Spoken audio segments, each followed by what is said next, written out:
Hi, we're out in the scout camp and we're going to prepare ourselves our first ever, or whatever camp you like, we're going to do camp oven cooking. Now, when you're on a camp, you have time. You have to plan what you're going to do at each period of time. You have to consider how long food takes to cook. Now, meat. I have here roast lamb, your beauty. Okay, this roast lamb is 2.5 kilograms. You go and work on 1 hour per kilogram. That's how it's the best way. And of course, when you've got vegetables, you've got your potatoes. Your potatoes will take about 1 hour to cook.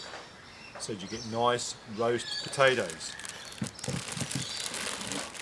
Sweet potatoes, again, probably more like 45 minutes. Onions in a camp oven will take about 20 minutes, 20 to 25 minutes. And finally, pumpkin. So pumpkin itself will take about 20 to 25 minutes also. So the first thing you've got to do in your planning, of course, is get your fire going. Once you've got your fire going, you can go and let that cook away and make your hot coals, and it'll be really, really good. You use your hot coals to cook your camp oven. So of course the first thing we need to do in planning, 2.5 hours for the roast, 2.5 hours before the meal. Okay, 6 o'clock meal, that means you should be cooking at 3:30 for the roast. Means you have to have the fire on before that to get hot coals so that the fire will cook properly. So what we're going to do now is we're going to come across and we're going to prepare our roast lamb. So we're just coming across to the roast lamb now, and I'm going to sit down because it works better for the camera. Okay, so opening up my roast lamb. So all of our roast lambs these days come pre-packaged. It's really good this way. Now I have bought here a roast lamb, very, very nice one, and you'll notice that it's actually in a string bag. So the string bag is something special. That's used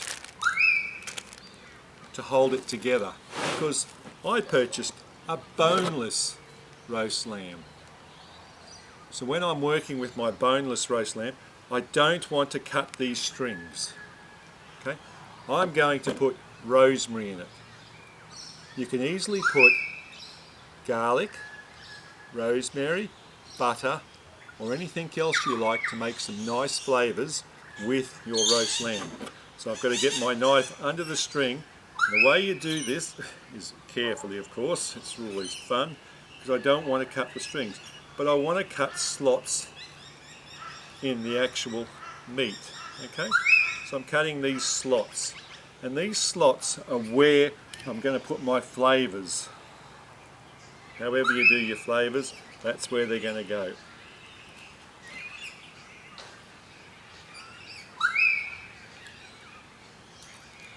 Be generous with it. Don't be ungenerous with your flavours, because it comes out so much better. So of course, we've got to go and break up our roast or rosemary up, and we just tuck it in. We cut these nice little slits, and you just tuck it into the slits. So this gets the flavour into the meat. Fantastic to eat it this way.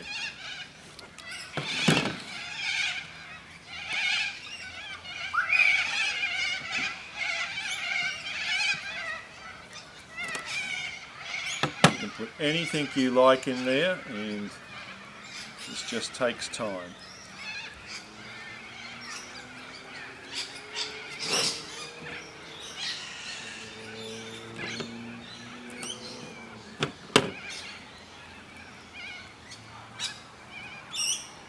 I know something I didn't specify before. that was most important, and that was called hygiene.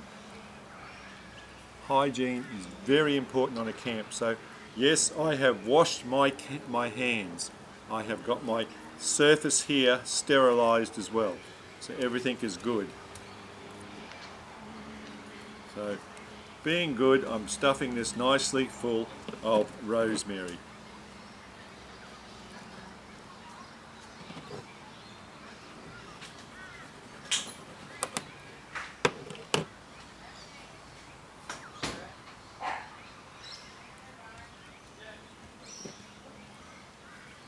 Alright, so the camp oven. Of course, it's been prepared earlier.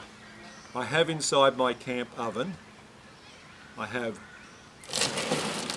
my trivet. I've also put some oil in the bottom of this because camp ovens have a tendency to dry meats out. So there's a bit of oil in the bottom. It doesn't go over the trivet sits in there. I showed you that earlier. So the oil is sitting in there. It's probably about 1 centimetre high for the oil. Then we get our roast lamb and we pick it up and we pop it inside the oven.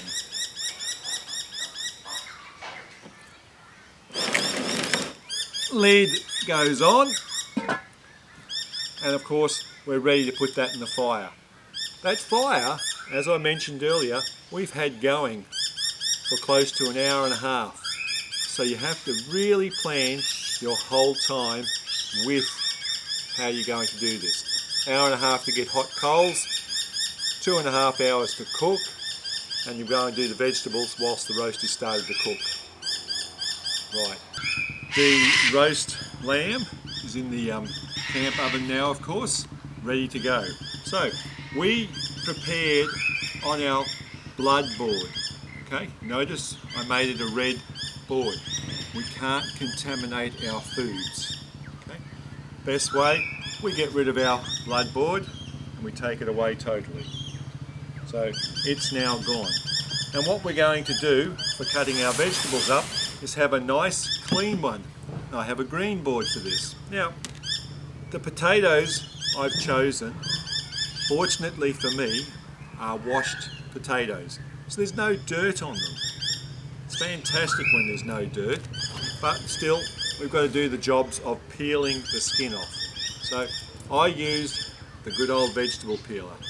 There are the T-shaped ones and there are these ones. They have these lovely little blades that cut. They cut in both directions, and like knives, they cut really well. And if you actually go and run it along your skin, you'll take a layer of skin off, which you don't want to do because it hurts. Now, when I'm peeling, I have a tendency to peel towards my thumb. I have my thumb there to brace against the actual item, and I peel carefully, okay? Note, I'm rotating it. Now, the blades are in the middle of the actual vegetable peeler. So you'll notice that it comes off nicely when I go round. Throw it in the rubbish, okay? Bring around another one and just gradually work your way round until you get all of that skin off your machine.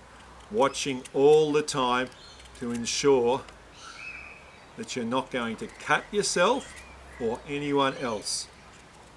So I will get one demonstration potato done, and I'll get the rest of these done off camera, and of course I will show you using the knife as well on it. So it's just a case of peel, peel, peel, being very careful not to peel yourself. Okay, be very careful. These are sharp instruments and they do hurt if you do it wrong. And yes, I have done it wrong. So, I'm losing light and I don't want to lose my camera shot either, so I'm trying to go a bit quicker. Alright, potato, nicely done. Alright, we get our other potatoes out of the way, vegetable peeler out of the way, and we chop them. Now, how many potatoes do you put